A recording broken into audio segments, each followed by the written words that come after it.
Sevilla jadi salah satu klub papan atas La Liga dalam 3 musim terakhir. Sayang performa mereka di musim ini anjlok dan kini menempati papan bawah klasemen. Akibatnya Sevilla pun memecat Julen Lopetegui dan menggantikannya dengan Jorge Sampaoli. Cetak Gol coba merangkumnya sebagai berikut.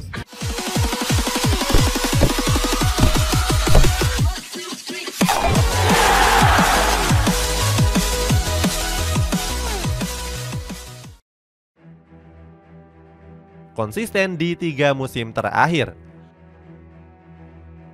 Sejak musim 2019-2020 yang lalu, Sevilla selalu konsisten menghuni 4 besar La Liga.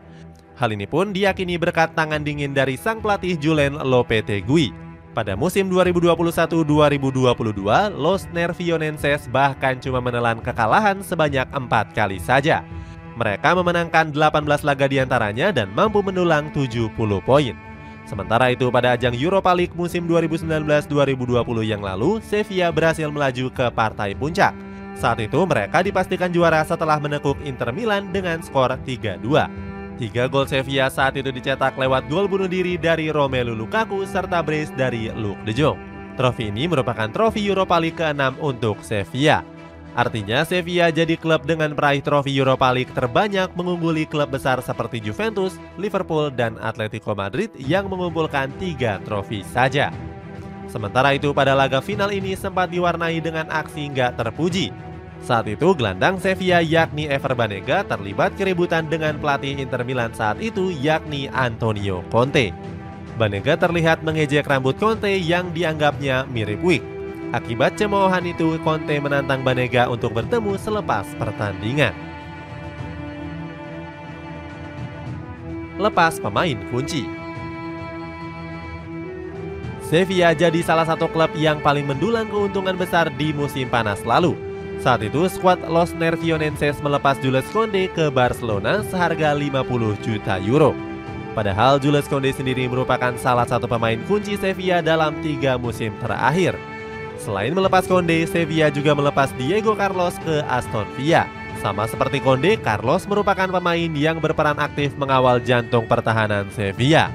Selain itu, Sevilla juga meminjamkan Lucas Ocampos yang di musim lalu tampil apik. Saat itu, Ocampos dipinjamkan ke Ajax Amsterdam selama 1 musim ke depan. Mereka juga membuang Luuk de Jong yang dalam beberapa musim terakhir mencetak banyak gol. Sempat dipinjamkan ke Barcelona, pada akhirnya Sevilla melepas Luuk de Jong ke PSV Eindhoven dengan mahar cukup murah, yakni sekitar 3 juta euro saja.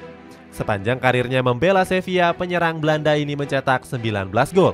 Dia bahkan jadi aktor kemenangan Sevilla dalam meraih trofi Europa League. Di PSV Eindhoven, performa Luuk de Jong juga dianggap nggak begitu buruk.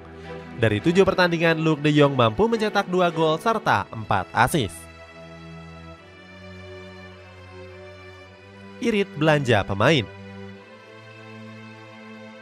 Mendapatkan banyak cuan yang besar nyatanya nggak membuat Los Nervionenses jor-joran dalam merekrut pemain.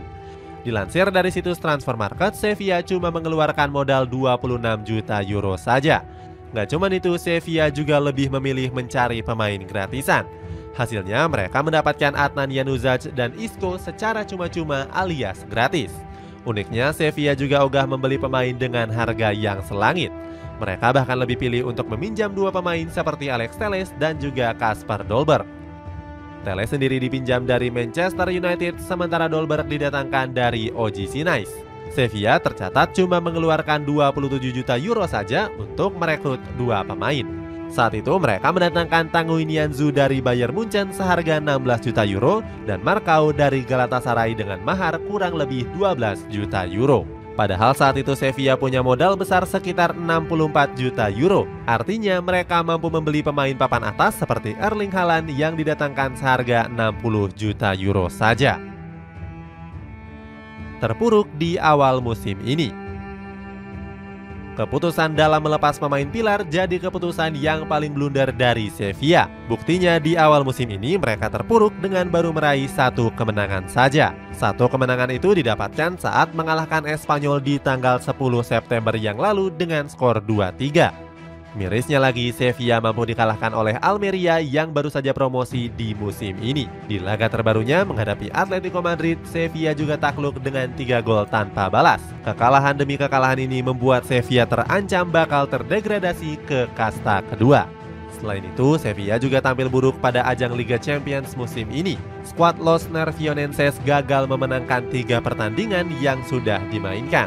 Pertama, mereka dikalahkan oleh Manchester City dengan 4 gol tanpa balas. Berikutnya ditahan imbang Copenhagen 0-0 dan dibantai Borussia Dortmund dengan skor 1-4. Kekalahan ini membuat Sevilla terancam gagal lolos ke babak 16 besar Liga Champions. Sevilla sendiri memang selalu kesulitan bermain di kompetisi si kuping besar. Di musim lalu saja, skuad Los Nervionenses turun kasta ke Europa League yang merupakan DNA aslinya. Sayangnya langkah mereka di Europa League musim lalu cuma sampai babak 16 besar saja. Saat itu Sevilla kalah agregat atas West Ham United dengan skor 2-1. Julen Lopetegui yang saat itu menjabat sebagai pelatih mengaku kecewa dengan performa anak asuhnya. Padahal sebelumnya Lopetegui sempat berhasrat bisa kembali membawa Sevilla menjuarai Europa League. Pecat pelatih secara brutal. Setelah mengalami awal musim yang buruk, Sevilla pun memecat Julen Lopetegui dari kursi kepelatihan. Saat itu, Lopetegui dipecat usai Sevilla dikalahkan oleh Borussia Dortmund dengan skor 1-4. Sebelumnya, Lopetegui sendiri sadar kalau dirinya bakal dipecat pasca kekalahan atas Borussia Dortmund. Selesai dipecat, Lopetegui terlihat nggak kuasa dalam menahan tangisnya. Banyak yang menganggap kalau Sevilla terlalu brutal dalam memecat Lopetegui. Sebab Los Nervionenses tanpa ampun memecat Lopetegui saat pertandingan baru saja berakhir. Pelatih berusia 56 tahun ini pun sempat mengucapkan terima kasih kepada para staf, pemain, dan juga supporter. Padahal kalau dilihat dari catatannya, Lopetegui merupakan salah satu pelatih juara. Mantan pelatih Real Madrid ini bahkan pernah membawa timnas Spanyol U19 meraih gelar juara. Nggak berselang lama, Sevilla pun langsung menunjuk Jorge Sampaoli sebagai pelatih terbarunya. Sampaoli sendiri bukanlah sosok asing bagi Sevilla. Sebelumnya dia pernah menangani skuad Les Nervionenses pada tahun 2016 sampai 2017 yang lalu. Di bawah tangan dingin Sampaoli, Sevilla gagal memenangkan satupun trofi juara. Walaupun begitu, pelatih asal Argentina ini punya catatan yang begitu bagus. Sampaoli tercatat mampu memenangkan 27 pertandingan dari 53 laga yang sudah mereka jalani. Hebatnya, saat ditukangi oleh Sampaoli, Sevilla baru menderita kekalahan sebanyak 14 laga saja. Sevilla berharap Sampaoli bisa mengangkat kembali performa mereka yang sedang anjlok. Kalau nggak segera bangkit, Sevilla bisa saja bakal terdegradasi di akhir musim ini. Itulah ulasan kehancuran Sevilla di awal musim ini. Bagaimana pendapatmu? Apakah mereka bisa bangkit dengan pelatih terbarunya atau justru semakin terpuruk? Coba tulis pendapatmu di kolom komentar di bawah ini.